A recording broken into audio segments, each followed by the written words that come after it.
Good evening, everyone, and welcome to the Brian Crombie Radio Hour on Saga 960. Reset with China. Is it happening? I read a really interesting article by Charles Burton just this past week about Canada's relationship with China and whether we should reset it, and is it happening? And so I thought I'd welcome him back to the show. Mr. Burton, welcome to the show. How are you, sir?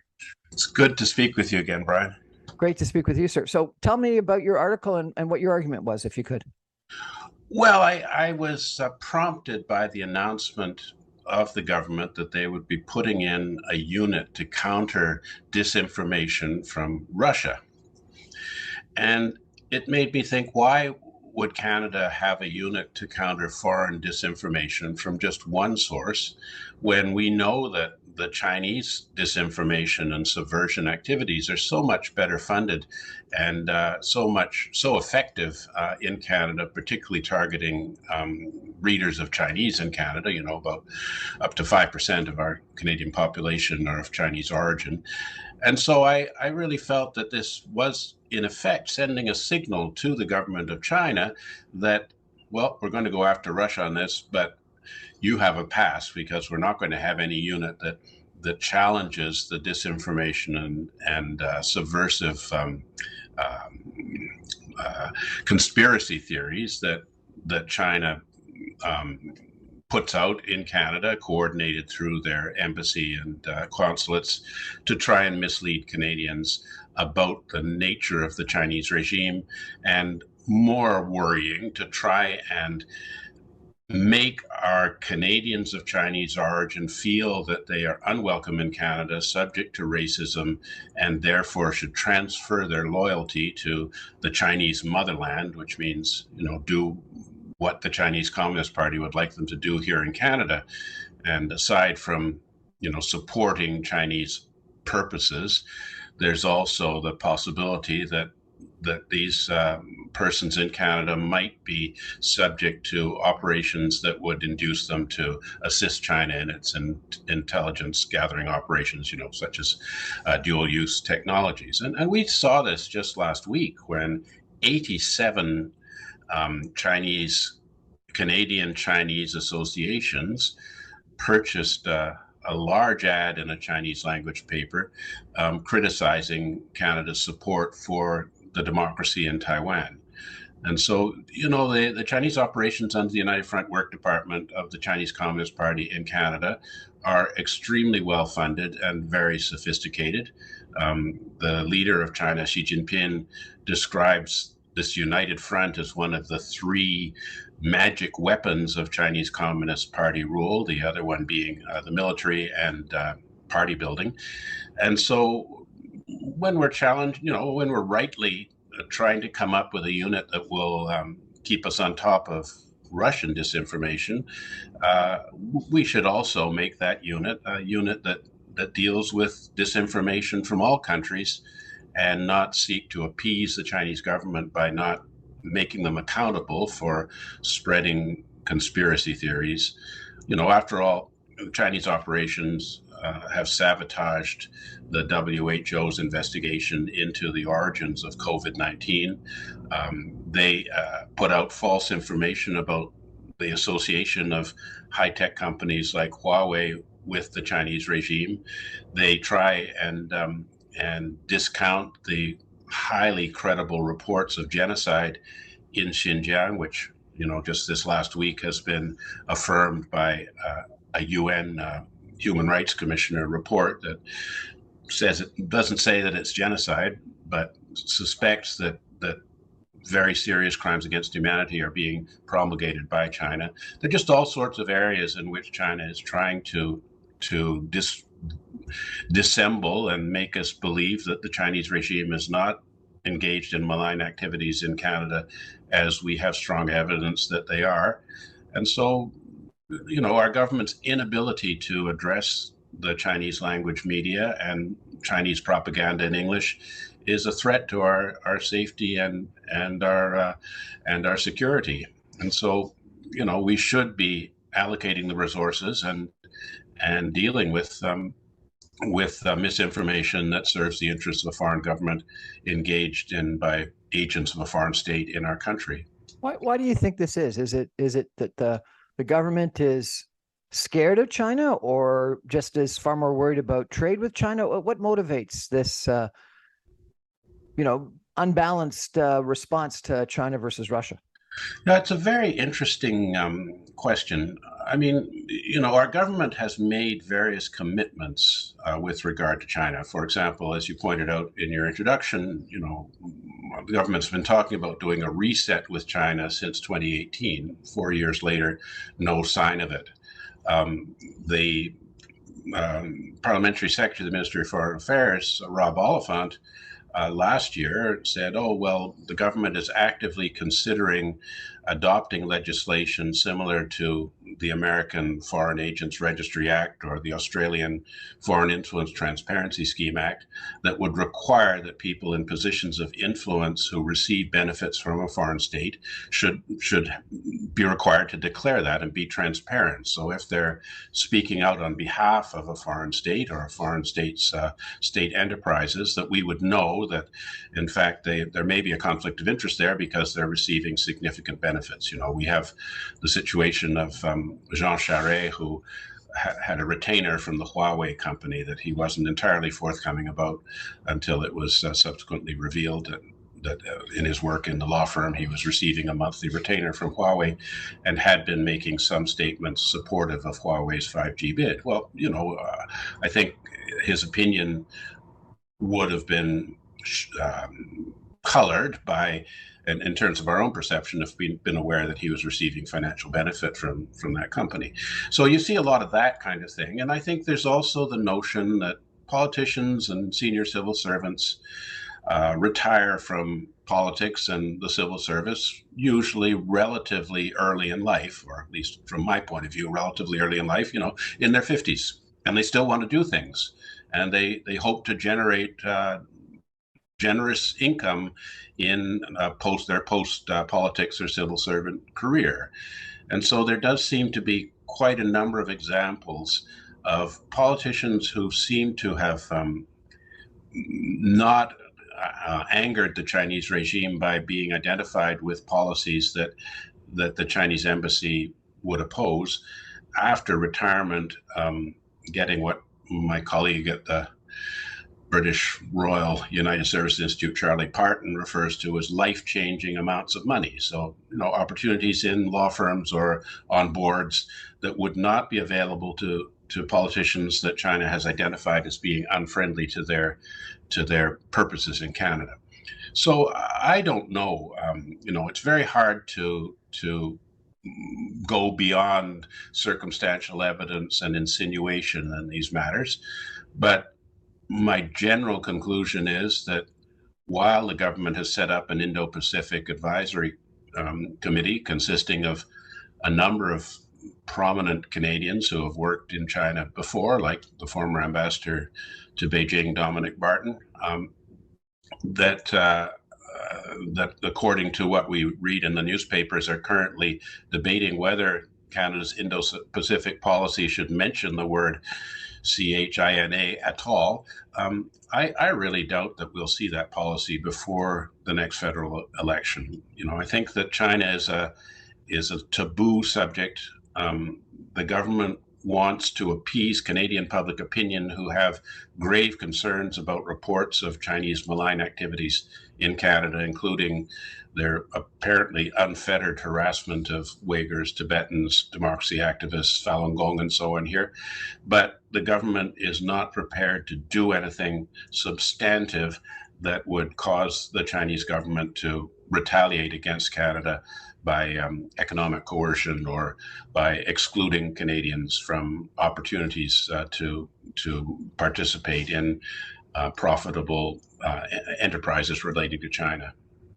We're chatting tonight with Charles Burton. He is an expert on what's going on in China. He's recently written an article that was published in the press about Canada's reset or lack of reset in regards to China. We're going to take a break for some messages and come back with Charles Burton in just 2 minutes. Stay with us, everybody.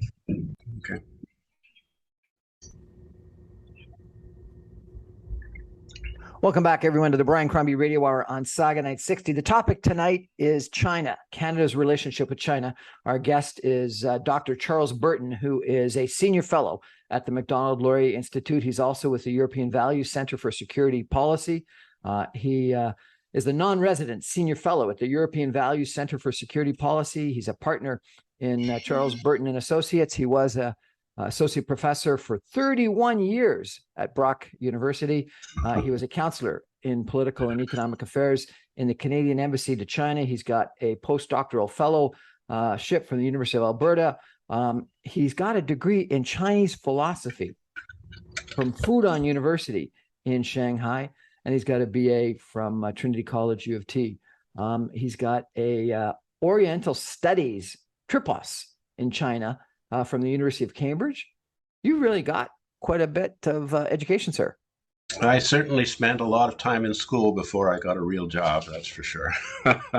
But then you spent 30 years in school teaching. Yeah, well, of course, over that time, I also was on leave working for the government in China and was doing contracting for policy. But yeah, I was teaching at Brock University for a very long time, and the classes got bigger and bigger, and I have a lot of good memories of the graduate students I had, particularly the foreign international students that came to work with me over those years. So it's good to have a notion that you have successors in the field, bright young people who can carry on this work after I'm not doing it anymore. And primarily dealing with China or Asia, or political science issues generally? Well, I was teaching comparative politics, so I had quite a number of students from the University of Ghana at Legon who were primarily interested in third world development. But of course, all of those third world countries are interested in how can they get the kind of high growth rates that China has been sustaining since, well, over the past 40 years. So there's a lot of interest in China in Africa, and there's a lot of concern about China's investment in Africa, whether these investments are good for Africa in terms of providing needed infrastructure and the opportunity to get minerals and other resources out of Africa to ports for onward shipment to China, or whether the Chinese investment there under their Belt and Road Initiative are more serving corruption and facilitating strongman dictatorship regimes, because China is not as particular about monitoring where the money goes as, say, the World Bank or the Asian Development Bank. So, there's concern that the Chinese investment could assist the families of African leaders and end up largely in Swiss bank accounts, leaving the African people with debt. And we've already seen examples of this where African countries have been unable to pay back loans from China, and China has extracted a price such as 99-year lease on ports, or getting concessions with regard to Chinese military facilities being based in those countries, or getting those countries to support China in the UN in various kinds of votes, which debases our UN as an agency that supports liberal democratic values, fairness, justice, and reciprocity. So there's still a lot of debate over China's role in the third world, and there are a lot of Africans who are trying to come to terms with this and figure out what the best stance for their governments to take with regard to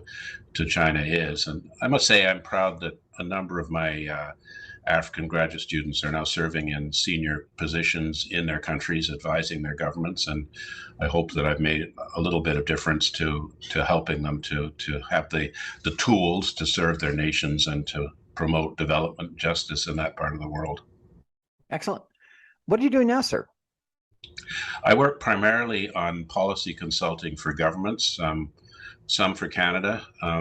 Right now I've got a major project in Finland on hybrid warfare issues. I've done some work with the United States and the Konrad Adenauer Stiftung in Germany. So, I mean, frankly, I get more purchase with my work outside of Canada than within Canada. Really?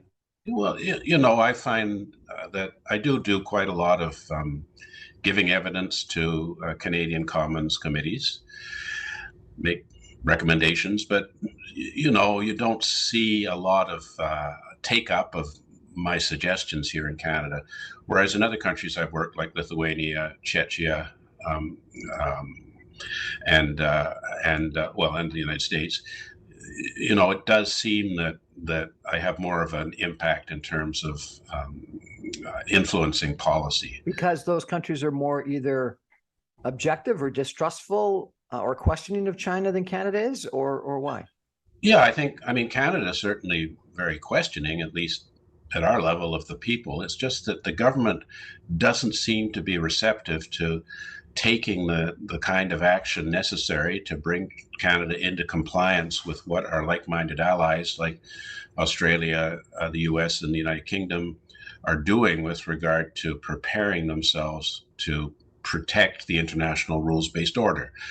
For example, the Security Alliance, the Australia, UK, US alliance in the Indo-Pacific. Canada is actually geographically closer to the Indo-Pacific than Australia if you look on the map. Hold So it, how hold it. come What? from BC over to Asia, it's slightly, if you go as the crow flies, we're closer. Then But Australia is. but Australia has more economic dependence on the region.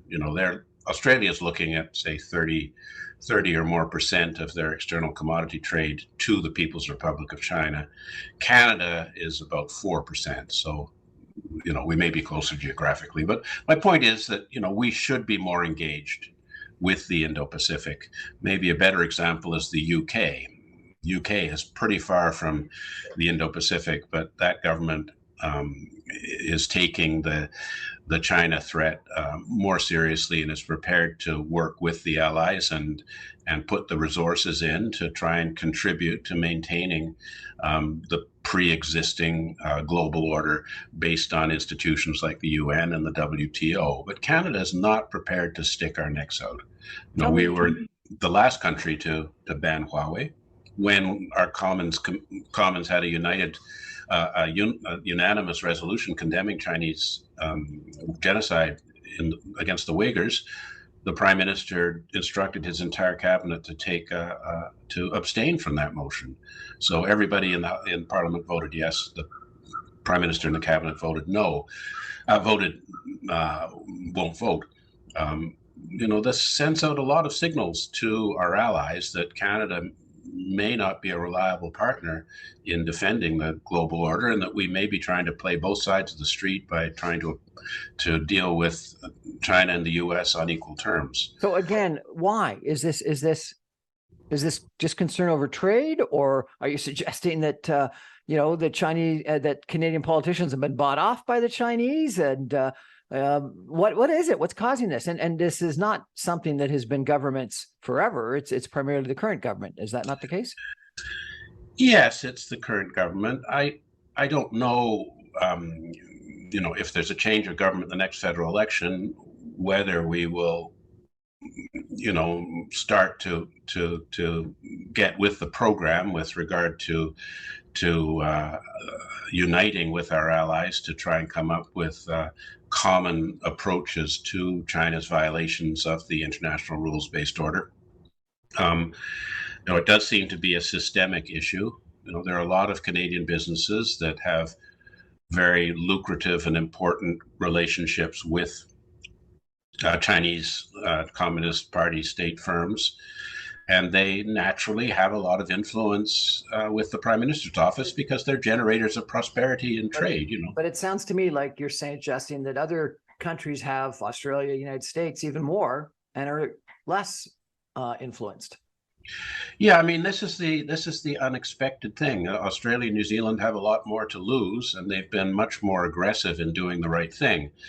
And when they put in the Foreign Influence Transparency Scheme Act, the former Australian Minister of International Trade, who had negotiated a free trade agreement with China that a lot of us feel was very much biased in China's favor, was found to be receiving an $800,000 a year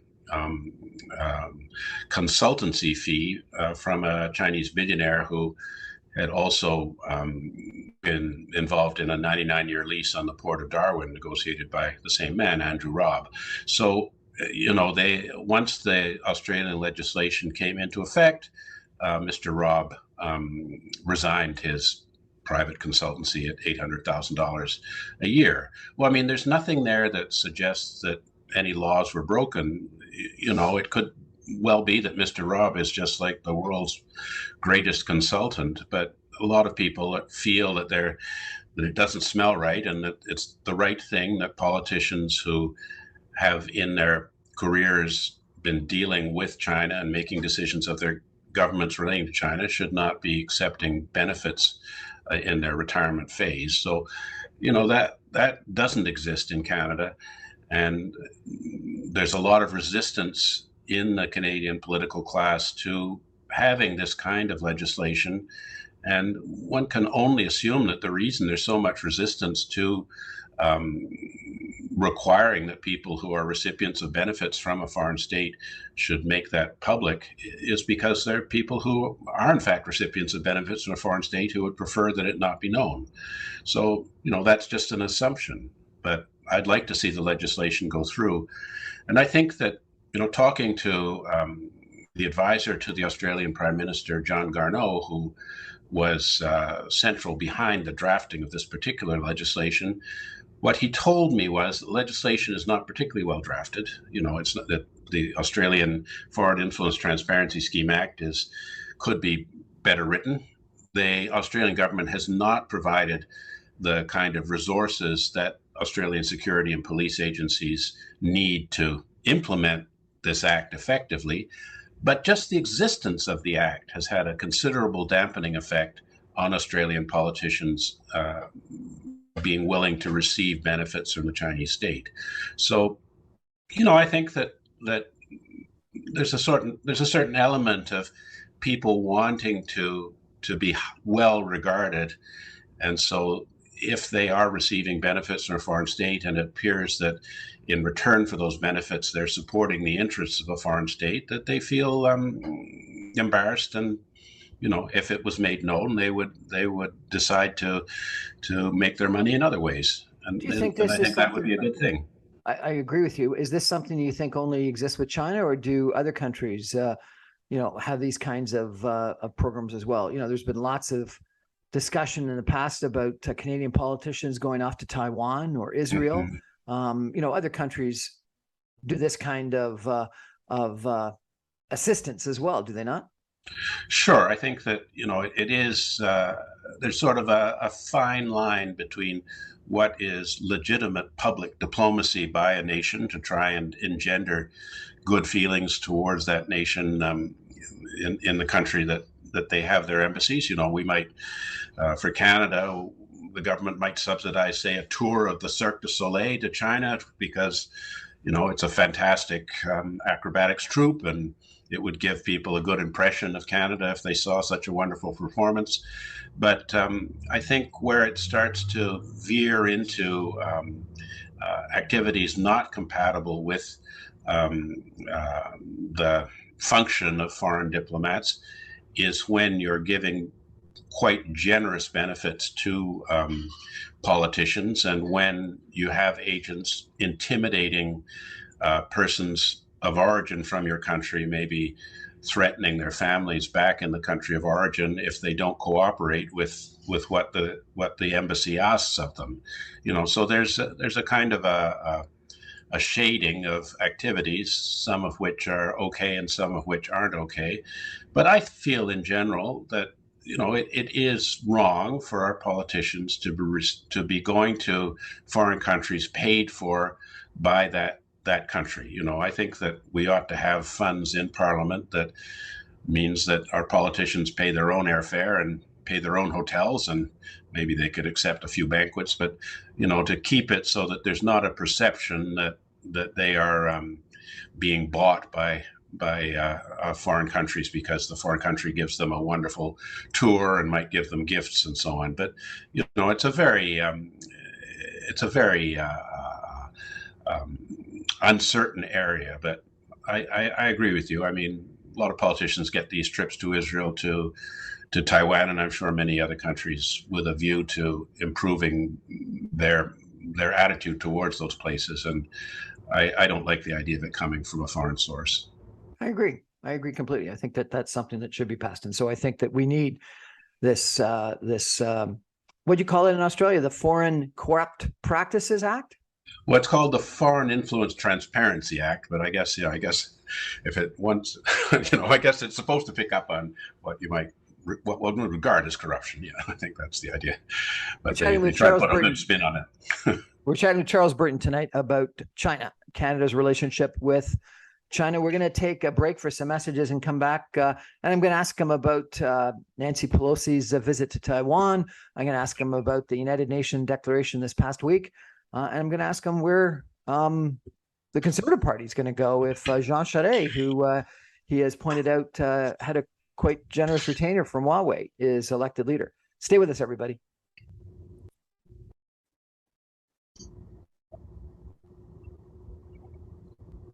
Welcome back, everyone, to the Brian Crombie Radio Hour on Saga 960. China is the topic tonight, and our guest is Charles Burton, who is an expert on what's going on in China.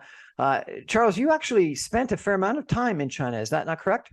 Yes, I was educated in China, and I had 2 postings as a Canadian diplomat to China, and I've been going back and forth there throughout my adult life.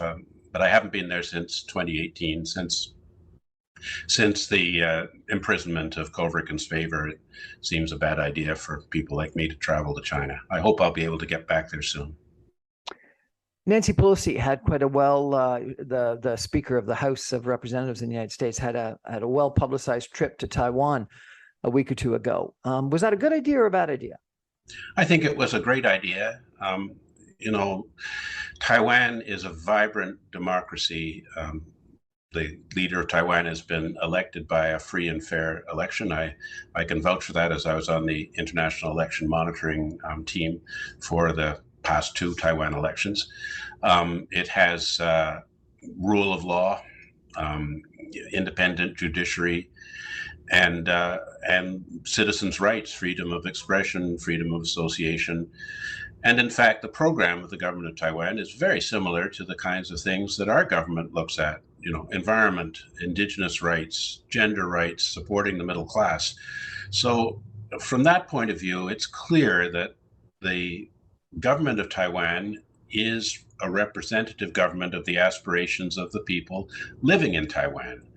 So the question is, seeing as that government is in effective control of the territory of Taiwan, why would we give in to coercion from another country, the People's Republic of China, not to go there because China claims that the Taiwan regime is illegitimate rogue regime, and that Taiwan should be a province of the People's Republic of China, ruled by the Chinese Communist Party out of Beijing.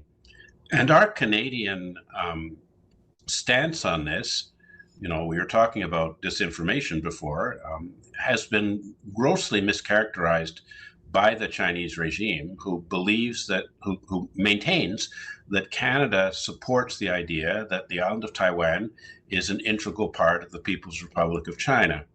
But in fact, if you look at the basis for our establishment of diplomatic relations with China in 1970, we note the Chinese claim on Taiwan, but we don't have a position as to whether Taiwan is a legitimate part of China or not. And I think certainly now that Taiwan is a democracy, that the government of Taiwan has no aspirations to, what they used to say, gloriously retake the mainland, that we should deal with the government of Taiwan as it is, which is, a democratic government that controls that territory. And we really should see a situation similar to the simultaneous UN membership of East and West Germany or North and South Korea, and allow Taiwan to have a seat in the UN alongside China until they sort out this question of sovereignty. And, so Pelosi's visit sends out a signal to China that the Western democracies are not going to simply accept that China use force to annex Taiwan into an authoritarian one-party state against the will of the people who are resident on that island. And, we do have a Canadian delegation that's supposed to be going down there in the fall. Our prime minister is urging them to consider carefully whether or not they go. But the Chinese ambassador here in Canada gave an interview to the Hill Times where he was suggesting that Canada should learn from the mistakes of the past, which seemed to be an implication that we could see more of this hostage diplomacy that we saw with Kovriken's favor over Meng Wanzhou if we allow our MPs to visit Taiwan. I think our government should not tolerate that kind of menacing statement on the part of a foreign diplomat, and should ask him to clarify his remarks. And if he's suggesting that China planned to violate international law by further arbitrary arrest of Canadians, that we should expel that ambassador. But we didn't do anything about it as usual. We just let it go. If China does take military action to forcibly annex Taiwan, should we respond the way we have with Ukraine? Or given that it's not really recognized as an independent country, like Ukraine was recognized as an independent country, does a response have to be different? Well, that's an interesting question. I mean, if you look at it in terms of pure realist analysis, the population of China is 60 times that of Taiwan. So it's a small population compared to an enormous country. Then there's the whole issue of the capacity of the West to defend Taiwan if, in fact, China decided to use its increasingly strong military to garrison that island. But the situation between China and the West is deteriorating in all sorts of ways. China's expansion into the South China Sea, China's flouting of the norms of trade and diplomacy, China's increasingly strong alliance with Russia as Russia seeks to get closer to China because of the Western sanctions on Russia over Ukraine and Russia's exclusion from the international financial system. So, we could see a situation where Russia would provide military support for China in an action against Taiwan. So, I mean, the issue really is, how long do we put up with this? And when is it going to lead to us having to put ourselves on the line and take the risk of a war between the American-led West and China, Russia, Iran, possibly India, and third world countries that China has now in orbit of influence? If we don't, if we allow Russia to, say, be successful in Ukraine and annex Ukraine essentially into Russia again, or allow China to be successful in Taiwan, does it stop there? Or does Russia then move on to Moldova and Slovakia, and China becomes much more aggressive with regard to trying to reestablish the Chinese empire over Japan, Korea, and Southeast Asia? So, I mean, these are all issues that we have to take very seriously, and it is a dangerous world. But I think standing idly by, as Canada is, and doing nothing is probably the worst possible response to how the future is unfolding. Tell me about this United Nations declaration last week about the Muslim minority. I think they're called the Uyghurs. Yeah, the Uyghurs.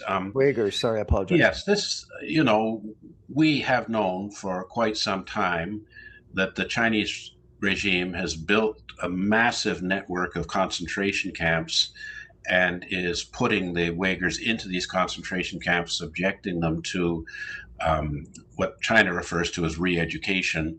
But what it really is forcing them to give up their language, culture, and religion, learn the Chinese language, and become compliant with the Han Chinese majority's values and and aspirations to global domination. So, and in addition, we have reports of restricting the fertility of women, intimidation and rape of women in the camps, the sending of Han Chinese officials to live in the homes of Uyghurs, in which there's also considerable reports of sexual misconduct in this area, sending children away from their parents who are in the camps into schools where they're not allowed to speak their own language or practice their religion. So, I mean, we've known about this for a long time. The UN has been reluctant to make any statement on it, but the High Commissioner for Human Rights did get into China quite a few months ago, and then there was the question of, okay, when's the report coming out? And this official, Michelle Bachelet, issued the report 4 hours before she left the post as High Commissioner. And the report is extremely damning of the Chinese government. It doesn't say that China is engaged in genocide, but it does suggest serious crimes against humanity and a lack of information because China has not been forthcoming in allowing access to these camp facilities or the ability to do proper investigations by China. And lists a large number of UN covenants, the Convention Against Torture, the Convention Against Discrimination Against Women, the International Covenant Civil and Political Rights, the International Covenant Economic, Social, and Cultural Rights, et cetera, that China is in violation of. So it does very much strengthen the credibility of the concerns that people have about what China is doing to the Uyghurs because it has the seal of the UN on it. And I think it will lead to further calls for the international community to demand that China, take down these camps and let the Uyghurs return home and be free. So it's a very positive development. The Chinese Foreign Ministry spokesman Wang Wenbin has described the report as completely illegal and void. I mean, what does that mean? The report is very prudent in its assessments and sticks to the facts as known. But he said, this proves once again that the OHCHR has become a thug and accomplice of the US in the West. I mean, that's very strong language for a spokesman for a government. And the fact that they say these ridiculous things suggests that that they're complaining too much and that there is, in fact, truth to the UN allegations, which China has been unable to refute in any credible way. So it's a major development, but it's there again, another cause for China and the rest of the international community to have a confrontation in future. And we are looking at these nations that don't abide by the principles of human rights, the ones you listed, Russia, China, Iran, some others, that may eventually be in a situation where they would like to change the global order to suit the interests of authoritarian strongman leadership. And that would be very bad news for a relatively small country like Canada. But what could the West or what could Canada actually do? There's been maybe not as strong as this report from the United Nations last week, but there's been knowledge of what's been going on from a human rights standpoint in China for a long period of time. And there's been people that have said we shouldn't go to the Olympics, we shouldn't go to this expo, we shouldn't do this thing, we shouldn't do that thing. And other than a couple politicians not going to the Olympics, I don't know if we've done anything. Yes, exactly right. And there's certainly a double standard if you look at our response to Burma, for example, or other smaller countries engaged in gross violations of human rights. Canada is much more proactive. But when it comes to China, we seem to show a great deal of caution in calling them out for what they're doing and engaging in sanctions or other activities that would disincentive the regime from continuing to do that. For example, we have sanctioned a large number of Russians over the Ukraine war, and they've done reciprocal sanctions. I'm been sanctioned by the Russian government personally, and I was 38 on a list that came out last June, so I won't be having any holidays in Lake Baikal anytime soon, at least not as long as Putin's there. But we have sanctioned very few Chinese, even though the evidence of Chinese officials being complicit in gross violations of human rights is there. And it's a symbolic action, but it does prevent them and their families from benefiting from Canada, coming here for education, investing their potentially corrupt financial gains in BC, in particular real estate, and so on and so on. But we've only sanctioned, I think, about 3 of them. We really should be doing much, much more and taking this much, much more seriously to try and make a statement to the Chinese regime that there are costs for violating international law, and that Canada will just not stand idly by and watch it happen. So The Economist magazine has a cover story this week on do sanctions actually work? Mm-hmm. You're suggesting they do. Well, there might be just a moral element. If the financial sanctions don't actually inhibit anything, I think that certainly sanctions against the large number of family members of the senior Chinese leadership who come here to Canada for education or to set up,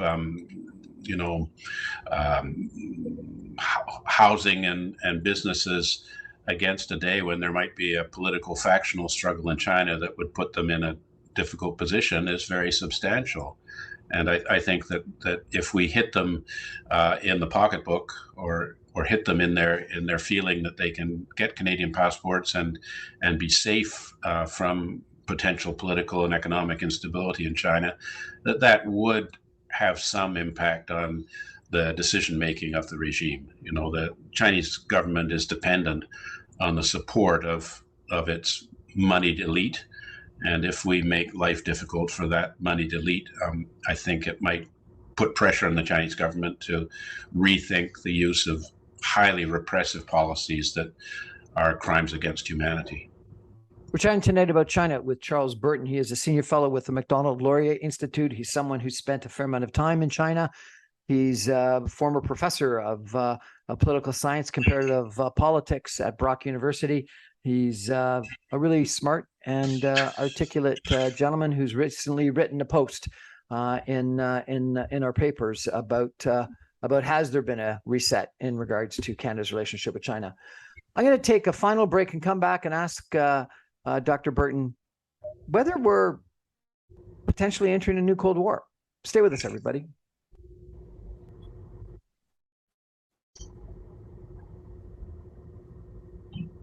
Welcome back, everyone, to the Brian Crombie Radio Hour on Saga 960. We're chatting tonight with Charles Burton. He is a senior fellow at the Macdonald-Laurier Institute. He is an expert on China. Sir, you've been suggesting that China, Russia, Iran, maybe India, maybe some African countries really have strongman authoritarian regimes and may have a different attitude toward international relations. I think it was 1989 or 1990, Francis Fukuyama wrote some article that was called The End of History, saying that there was this clash of civilizations that Huntington or someone else had talked about previously, but it was over and the West had won, and communism had failed, and ideological political discussions were over, and liberal democracy had won, and there was no more history to come. It almost sounds like you disagree and you think that there's potentially a new Cold War or something, and it's going to be between the West and Russia, China, India, maybe Iran, maybe some African countries. Tell me what you think the future holds. Yeah, it's very interesting what you talk about. Earlier in my career as a diplomat, I certainly supported the idea that China could become a democratic country and a responsible stakeholder in global affairs. So, I headed up programs out of the Canadian Embassy in Beijing, like the Civil Society program, designed to try and create a sense of social responsibility in non-government organization sector in China, senior judges training program to try and get Chinese judges to understand how our judicial system works and rule of law and independent judiciary, and programs to try and and transform China's National People's Congress into a democratic parliament. Canada put, I think we estimate something like $1 billion into good governance, democratic development, and human rights programming in China. And frankly, while I put a lot of years into it, there's no evidence that we made any progress in this regard. And in fact, China is now a serious threat to human rights, liberal democracy, citizenship, freedom of expression, freedom of association throughout the world. And so I am concerned that we're heading into a new Cold War or even a hot war in years ahead. And I'm hoping that if there is enough strong alliance of the countries that believe in citizenship and human rights, that this will bring about change within China, Russia, and Iran that will allow them to join us in a global order based on reciprocity, justice, citizenship, and the building of prosperity based on free and reciprocal trade.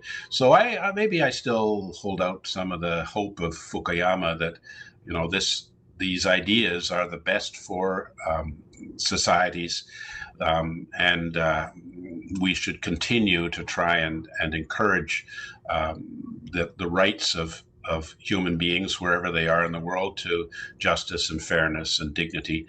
But you know, things are not going well, and I am worried that we might even get into a situation of conflict where we just slide into it because of neglect and our inability to be aware of what's going on and try to counter it in ways that would restore a stable and peaceful world based on equal relations between states. The United Nations has been really that governance structure that has been the intent after World War II and the desire, you know, for the last 100 years or whatever, to actually have that world order. But it appears not to be working lately, mainly because Russia and China have got roles in the Security Council. What do you think? Yeah. What do you think the issue is with the United Nations right now? Well, I mean, certainly China has a vision for what it calls its second centenary plan, which is the 100 years from the establishment of the Chinese Communist regime in 1949 until 2050 or so, which is to develop the community of the common destiny of mankind, which is a China-dominated global order on the assumption that the US is in decline and that the institutions that are informed by the values underlying the United States Constitution, like the UN, like the WTO, like NATO, will gradually fade into irrelevance. So, you know, it's a very explicit notion that China feels that it's China's turn to restore itself to being the dominant power on the planet, to reorient the global economy through the Belt and Road program to China, and for all the rest of us to get into compliance with China's leadership. I don't think that this is, just because the Chinese leader says that this is their plan, that this is actually going to work out that way. There are a lot of unstable factors there, including whether the Chinese economy can continue to develop and exceed that of the United States by 2030 as predicted. But you know, it's there, and we have to be aware of it, and pretending that these countries don't have viable schemes to undermine the basis of the global order as we know it is probably pretty delusional or short-sighted or opportunistic on the part of politicians that are not prepared to face the facts and to collaborate with like-minded countries to recognize this and see what we can do to stave it off.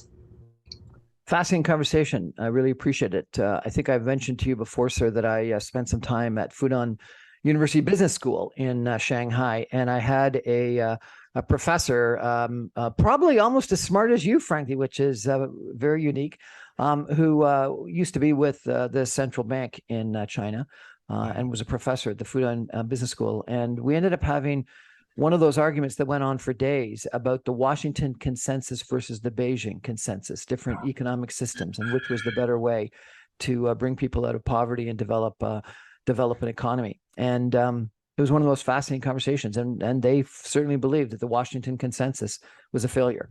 and that the industrial policies that China was following had a far better impact. And so that was probably the predecessor to the Belt and Roads initiative that you've described. Yeah. Fascinating conversation, sir. Thank you for joining us. That's our show for tonight. Charles Burton has been our guest. He's a senior fellow at the Macdonald-Laurier Institute. He's a expert on China, and he's a really smart guy. If you get a chance to read any of his articles, please do so. That's our show. Good night, everybody.